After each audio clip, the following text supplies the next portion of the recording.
Hello, my name is Sarah and I am an English teacher and language anxiety coach. And in this little video, I want to talk to you about a conversation I had earlier today, in fact, with another English teacher and another language coach. So we were talking about students, and we were talking about the way that students learn a language. And we were kind of sharing our experiences as language teachers and coaches.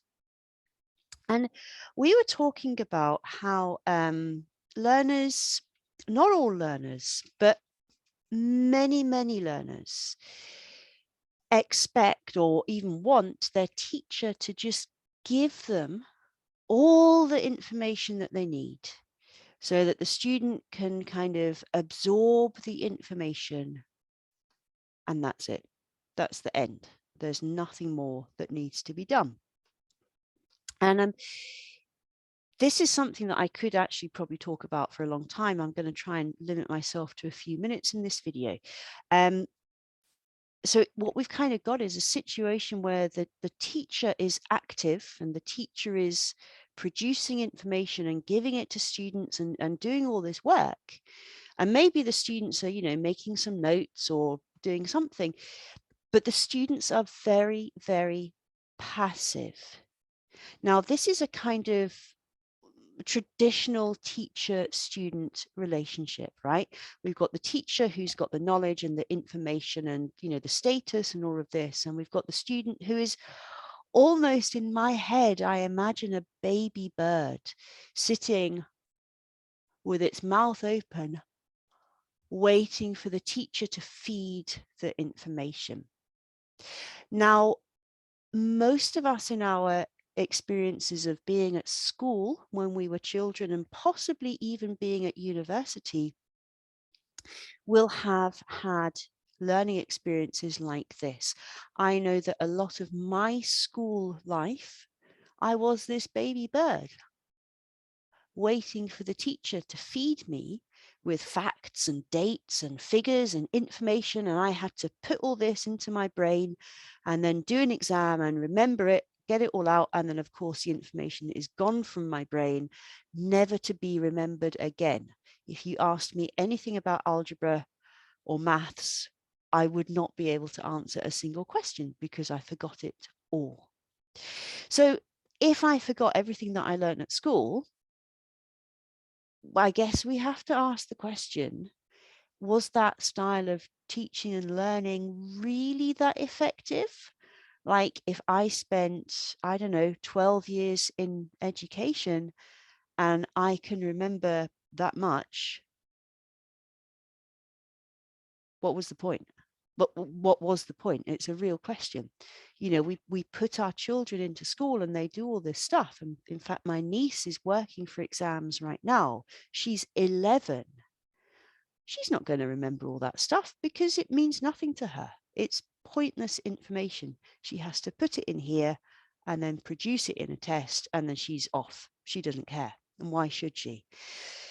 So me and this other teacher, we were discussing this kind of problem that we have this model where teachers are powerful and they know everything, and learners sit there waiting for the food of knowledge to be given to them.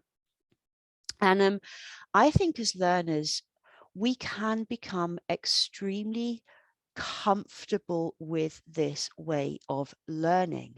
And I know that I have been to workshops as an adult and expecting that I can spend all day just kind of sitting and listening and making notes. And then the person who leads the workshop says, okay, I want you to get into groups and I want you to talk about things. And then I'm going to get you all to stand up and give a little presentation. And I think, oh, I don't want to do that. I just want to sit in my chair and make notes and maybe look out of the window because can't be bothered. I'm too lazy to engage myself. But I also know that when I have to go in a group and talk with other people and prepare a presentation and then give my presentation to other people in the workshop, I am engaged and I am learning and I am responsible for myself and my actions and my learning. And because of this, I remember stuff. You know, if I spend all day in a workshop making notes and looking at bits of paper and looking around the room, I'm not going to remember very much. But if I work with other people and contribute to something with these people and then produce something from this contribution, this collaboration, I know that I will learn more. And that is because I have taken action and I have been responsible for my learning. So me and this teacher, or she has a name, her name is Lisa, and we talked about this a lot. And we talked about this problem that learners kind of don't really always want to make that effort. You know, learners sometimes just want the information because it's easy, just give it to me and then I can remember it and then we don't need to do anything else. But the problem with that style of learning is that it doesn't really give you very good long-term effects. And there might be instances where that's okay. You know, so IELTS task 1, like, do you ever really need to write that again? No. What is the point of IELTS task 1? I don't know. But you will remember the language that you had to learn to do IELTS task 1, comparing numbers, comparing figures, all that kind of stuff is useful. And you learn it because you are engaged in the process of using it. Now, this is a really important thing for language learners. You know, if you come to me as a student and you expect me to just give you information and then say goodbye, you're going to get a shock, because I don't work like that, because I know, although it might be comfortable because it's what you're used to, it isn't effective. It doesn't help you learn, and it doesn't help you go away and control your own learning. And this is something that Lisa and I, this teacher, discussed a lot today, that too many language learners, even as adults, don't know how to learn and therefore are unable to learn without a teacher. And this is a real shame, because anybody can learn a language with or without help, as long as you know what you need to do. So I guess the point that I'm trying to make is that sometimes when we're doing something, when we're learning a language, we need to put in some effort. You know, we can't sit like a baby bird waiting for our teacher to give us information. We have to engage. We have to take responsibility for our learning. Your teacher is not responsible for you and how much progress you make or don't make. You are responsible for you. Once we are an adult, we are responsible for everything that happens in our lives. So if you're learning English, if you're working for IELTS, if you're working for FCE, it is up to you to make the effort and commit to the process. Because if you don't do that, your results are going to be limited. So you have to put in that effort in order to get the long-term rewards from that effort.